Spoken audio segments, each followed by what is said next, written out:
திருப்பூர் மாவட்டம் ஈட்டி வீரம்பாளையத்தில் தொடர்ச்சியாக தீண்டாமை ஒழிப்பு முன்னணி, மார்க்சிஸ்ட் கம்யூனிஸ்ட் கட்சி தாழ்த்தப்பட்ட மக்களினுடைய அவர்களுக்கு வழங்கப்பட்ட பட்டாவுக்கான இடத்தை அளந்து கொடுக்க வேண்டும் என்ற கோரிக்கையை வலியுறுத்தி இன்றைக்கு ஒரு பெரிய போராட்டம் என்பது நடத்தி கொண்டிருக்கின்றோம்.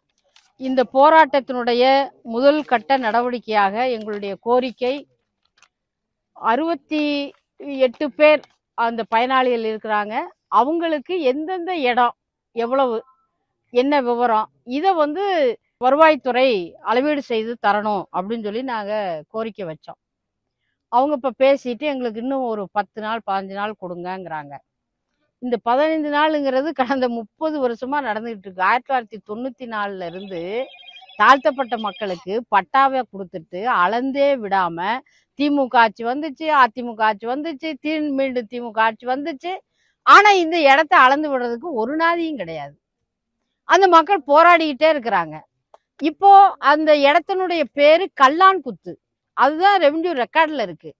ஆனா இப்ப திடீர்னு சில பேர் இது கோயிலுக்கு சொந்தமான இடம் அப்படின்னு சொல்லி குமரன் குன்றுன்னு பேர் வச்சுட்டாங்க. இதுக்கு இடையில இலங்கை தமிழர்கள் இங்க குடிவர போறாங்கன்னு ஒரு அரசாங்க ஆணையும் போட்டாங்க. அப்புறம் இந்த மக்கள், தாழ்த்தப்பட்ட மக்கள், இது எங்க இடம்ங்க, எங்க பட்டாங்கன்னு கேட்ட பிற்பாடு அந்த அரசாணைய ரத்து பண்ணியிருக்கிறாங்க. இது என்ன விளையாட்டு? ஆகவே இப்ப 3.5 ஏக்கர் நிலத்தையும் ஒரு சில நபர்கள் ஆக்கிரமிச்சு வச்சுட்டு இந்த கோயில் உங்களுக்கு தான் அப்படின்னு சொல்லி சொன்னவங்க இப்ப அந்த நிலத்துக்குள்ள, இடத்துக்குள்ள அந்த தாழ்த்தப்பட்ட மக்களை விடவே மாட்டேங்கிறாங்க. அப்போ இது ஒரு நில மோசடி இங்க நடந்துகிட்டு இருக்கு. தாழ்த்தப்பட்ட மக்களுக்கு கொடுக்கப்பட்ட பட்டாவை, அந்த நிலத்தை திட்டமிட்டு வருவாய்த்துறைக்கு தெரிந்தே இந்த நில மோசடியும் நில அபகரிப்பு நடக்குதுன்னா இது எங்க போய் சொல்றது? இந்த செயலை இப்ப நாங்க கண்டுபிடிச்சிருக்கிறோம்.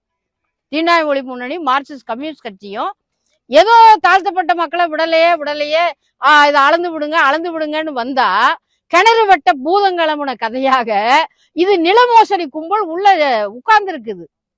அப்ப இந்த பூதம் எப்படி வந்தது? வருவாய்த்துறைக்கு தெரியாம வந்ததா? டிஆர்ஓவுக்கு தெரியாதா? ஆர்டிஓவுக்கு தெரியாதா? வட்டாட்சியருக்கு தெரியாதா? என்ன கதை சொல்லிக்கிட்டு இருக்கீங்க? ஒவ்வொரு வருஷமும் 15 நாள் கழிச்சு நாங்க நிலத்தை அளந்து விடுறோம் நீங்க சொல்லிக்கிட்டே இருப்பீங்க. யாரோ ஒருத்தவங்க ஆக்கிரமிப்பு பண்ணி வச்சிருப்பாங்களா? ஆகவே இந்த பேச்சுவார்த்தை தோல்வி அடைந்திருக்கிறது. மாண்புமிகு தமிழ்நாட்டினுடைய முதலமைச்சருக்கு இந்த நேர்காணல் மூலமாக இந்த செய்தியை கொடுக்கிறோம். உடனடியாக திருப்பூர் மாவட்டத்தினுடைய வருவாய் துறையினுடைய அதிகாரிகள்கிட்ட நீங்க பேசணும். இந்த பிரச்சனையில வருவாய்த்துறைக்கு தெரிந்தேதான் இந்த மோசடி நடந்துகிட்டு இருக்கு. ஆகவே நாங்கள் வருவாய்த்துறை டிபார்ட்மெண்ட்டை நாங்க இப்ப குற்றம் சொல்லி நாங்க நிக்கிறோம். ஆகவே எங்க போராட்டம் தொடரும். அமைதியான முறையில், ஜனநாயக முறையில் இந்த போராட்டம் தொடரும்.